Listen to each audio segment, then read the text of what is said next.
Ford Kuga je še en v vrsti športnih terencev, SUV-jev oziroma kakorkoli pač hočete, ki je v prvi vrsti namenjen cestam in poziranju.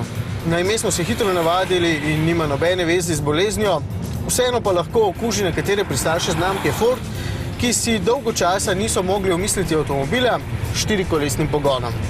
Kuga je precej bolj dinamičen od svojih tekmecev, kar se lepo pozna pri občutku na volanu in pri vožnji skozi ovinke, ki jim ta avtomobil lepo sledi, glede na svojo višino seveda.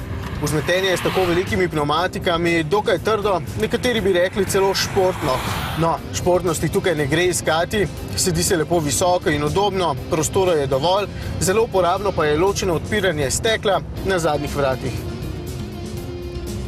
Motor je dobil dodatno injekcijo adrenalina in ima zdaj 120 kW, kar pomeni, da prav lepo potegne.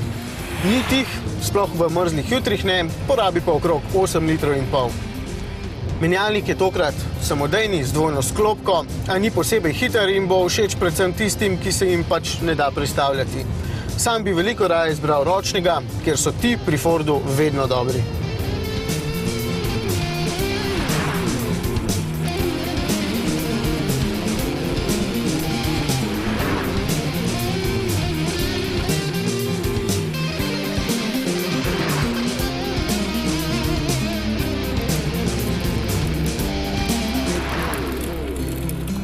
Ta model je poseben še zaradi opreme Individual, ki za slabe 3000 doda vse te dodatke na armaturni plošči, na volanu, na sedežih in na zunanjosti, ter ta velika 19-palčna platišča, ki pa s takšnimi pnevmatikami niso najbolj primerna za ta letni čas, razen če se pač nikoli ne vozite po snegu.